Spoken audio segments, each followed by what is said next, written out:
السلام علیکم۔ صبح کا ٹائم ہے، صبح کے 9 بجے اور میں آ گئی ہوں کچن میں کیونکہ صبح کا ناشتہ بنانا تھا اور میں گوندھ رہی ہوں یہاں پہ آٹا گوندنا بھی ایک کلا ہے، ایک آرٹ ہے جو کسی کسی کو آتا ہے، کسی کسی کو نہیں آتا ہے۔ اور جو اچھا آٹا گوندھا ہے اس نے بچپن میں بہت ساری مار کھائی ہوگی جب بھی وہ آج اچھا آٹا گوندھ رہا ہے، جیسے کہ میں گوندھ رہی ہوں۔ میں نے بچپن میں بہت مار کھائی ہے امی سے آٹا گوندھنے پہ۔ امی بیٹھی ہوتی تھی اور مجھے کہتی تھی میرے سامنے آٹا گوندھو تم۔ کبھی تھوڑا پانی ڈالتی تھی، کبھی زیادہ پانی ڈالتی تھی، اتنا پتلا ہو جاتا تھا، پھر آٹا ڈالتی تھی، پھر وہ آٹا بڑھ جاتا تھا، پھر چپڑے پڑتی تھی۔ پھر جو استاد ہم نے جوتے کھائے ہیں بچپن میں آٹا گوندھنے پہ، کسی نے نہیں کھائے ہوں گے۔ اور آج ہم جیسا آٹا گوندھتے ہیں ایسا کوئی گوندھ ہی نہیں سکتا۔ بہرحال سب کو آٹا گوندھنا آتا ہے میرے خیال سے، کچھ کو نہیں آتا۔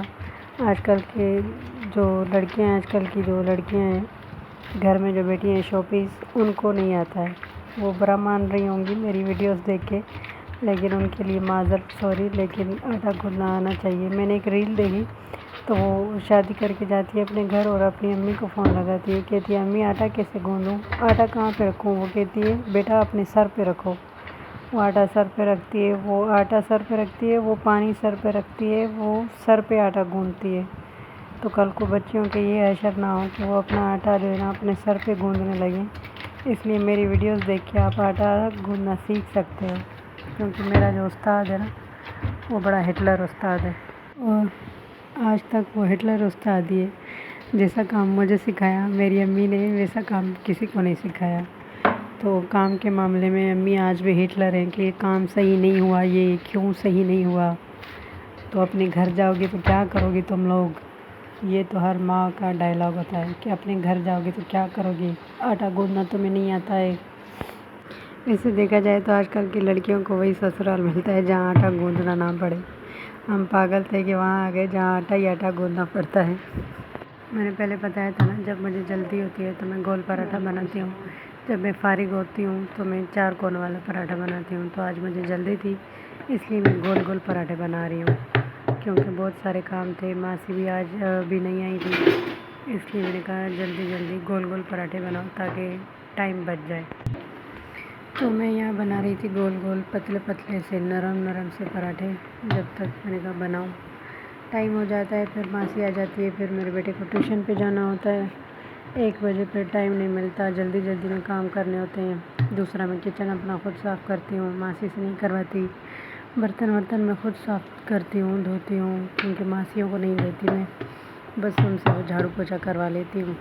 باقی کچن میں سارا خود دیکھتی ہوں، کیونکہ جب تک میرا کچن صاف نہ ہو تو مجھے مزہ نہیں آتا۔ ویسے میرا کچن جو ہے ورلڈ فیمس ہے، کہیں سے بھی عورتیں آتی ہیں، کہیں سے بھی آتی ہیں، رشتہ دار ہو، کوئی بھی ہو، دوست ہو، سب سے پہلے وہ میرے کیبنٹ چیک کرتی ہیں کھول کے، کہتی ہیں ہائے بھابھی تمہارا کچن جو ہے نا بہت صاف ہے، تمہارے کیبنٹ کیسے صاف ہے اندر سے؟ میں نے کہا یہ تو سب کے ہوتے ہیں۔ تو کہتی ہے نہیں سب کے نہیں ہوتے ہیں، آپ کے بہت صاف ہوتے ہیں۔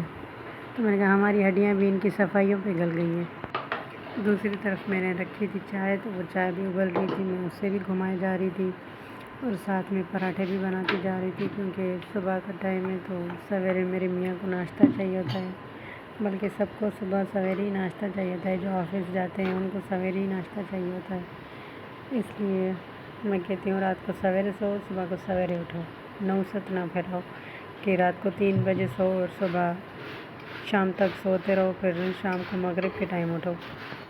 کبھی میں سوچتی ہوں کہ میرا بچہ اسکول نہیں جاتا تو اتنا کام ہوتا ہے، جلدی میں کرنا پڑتا ہے، جب وہ اسکول جائے گا تو کتنا جلدی میں کام کرنا پڑے گا۔ مطلب ہر گھر کی عورت جو ہے وہ روبوٹ ہے صبح کے ٹائم، وہ ناشتہ بھی بنائے، وہ بچوں کو ناشتہ بھی کروائے، وہ بچوں کو اسکول بھی بھیجے، تیار بھی کرے، لنچ بھی بنائے، کتنا کام ہوتا ہے صبح کے ٹائم پہ۔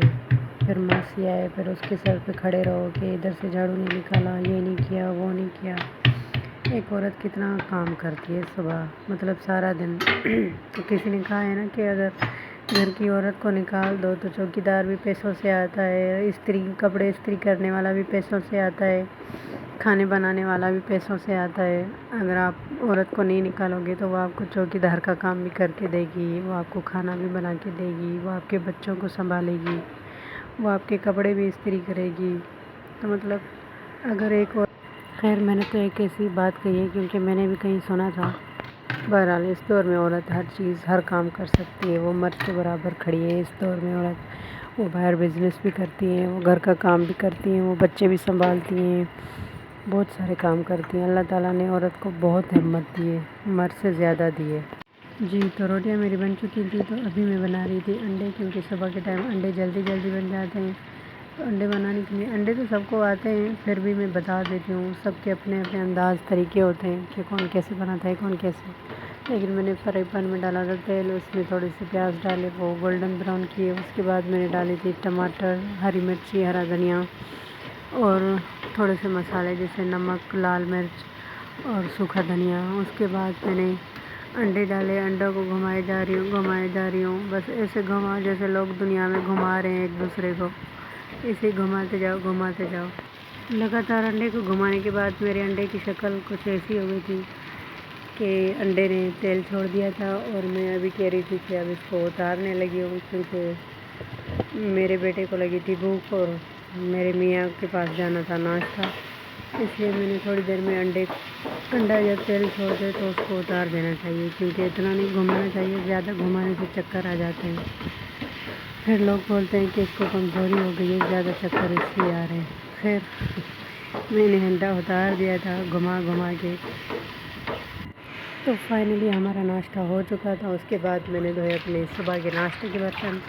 میں رات کو کچن اپنا صاف کر کے سوتی ہوں, پھر بھی صبح کے برتن ایسے ہو جاتے ہیں جیسے اڑوس پڑوس سے لیے ہوں. خیر میں برتن خود دھوتی ہوں, جیسے میں نے بتایا پہلے بھی کہ مجھے اپنا کچن خود صاف کرنا بہت اچھا لگتا ہے, کیونکہ اگر کوئی اور صاف کرے میرا کچن تو میں دوبارہ آ کے واپس صاف کرتی ہوں. اس لیے میں کہتی ہوں کہ میری کچن میں جو بھی کھڑا رہے وہ صبح کو ناشتہ بنائے, پھر جو ہے نا 9-11 ہو جائے, کیونکہ کچن صاف میں خود ہی کروں گی. اکثر لوگ کیا کرتے ہیں کہ اوپر کی صفائی کر لیتے ہیں, جیسے کاؤنٹر صاف کر لیا, کچن کاؤنٹر صاف کر لیا, کیبنٹ نہیں صاف کریں گے, نہ نیچے کے صاف کریں گے. میں کہتی ہوں اگر صاف کرے تو روز نیچے کے کیبنٹ بھی صاف کرے, اوپر کے تھوڑے سے کیبنٹ صاف کرے, تاکہ وہ جو ہفتے میں یا مہینے میں آپ کو ڈیپ کلیننگ کرنی پڑتی ہے وہ نہ کرنی پڑے. اس لیے کیونکہ وہ آپ روز تھوڑا تھوڑا سا کچن صاف کریں گے تو روز کچن صاف ہی ہوگا اور کاکروچ نہیں ہوں گے. اصل میں میرے کچن کو تھوڑی سی نظر بھی لگ گئی ہے, تھوڑا سا ٹوٹ پھوٹ گیا ہے, لیکن کوئی بات نہیں, بنا دیں گے, دوبارہ سے بنا لیں گے. ہوتا رہتا ہے, کچن میں کام زیادہ ہو تو کچن بیچارہ ٹوٹ پھوٹ جاتا ہے. اتنے میں میری ماں سے بھی آ گئی تھی, وہ لگا رہی تھی جھاڑو پوچھا, تو میں ریکارڈ کر رہی تھی اس کا, لیکن اس نے بولا دی کیا کر رہی ہے, تو میں نے چھوڑ دیا. میں نے کہا چھوڑ دو, اس کی وجہ سے میں زیادہ وائرل ہو جاؤں یوٹیوب پہ, تو اس کی ریکارڈنگ کرنا چھوڑ دو. پھر میں نے اپنے کچن کو ہی کنٹینیو رکھا, اپنے برتن کو, اس لیے میں نے اس کو ریکارڈ ہی نہیں کیا. وہ پوچھ رہی تھی. خیر چھوڑے. صفائی کے بعد میرا گھر کچھ اس طرح سے لگ رہا تھا, صاف ستھرا, سکون والا, کیونکہ جب گھر صاف ہو جاتا ہے تو مجھے بہت سکون آتا ہے. نہ کوئی چیز پھیلی ہوئی, نہ مٹی, نہ مکھیاں, نہ گند, نہ کچرا, کچھ بھی نہیں ہوتا ہے, سکون مل جاتا ہے. اور یہ طرح میں پائسز ہوں, اس لیے میں نے یہ دکھا رہی تھی سب کو. آپ بھی ضرور مجھے بتائیے گا کہ آپ کا اسٹار کیا ہے اور کیا آپ اسٹارس پہ یقین رکھتے ہیں. تو گھر کو دیکھ کے مجھے آ رہا تھا بہت سکون. میں نے کہا آپ کے ساتھ اپنے گھر کی ویڈیو شیئر کر لوں, کیونکہ صفائی کے بعد سب کو گھر اپنے بہت اچھے لگتے ہیں. مجھے تو بہت اچھا لگتا ہے کہ سکون مل جاتا ہے کہ گھر میں کام ختم ہو گیا. آج کی ویڈیو میں اتنا ہی, پھر ملیں گے کسی اچھی ویڈیو کے ساتھ. اپنی دعاؤں میں یاد رکھیے گا, اور میری دعاؤں میں آپ سب یاد رہیں گے انشاءاللہ. آپ سپورٹ کیجیے گا. اللہ حافظ.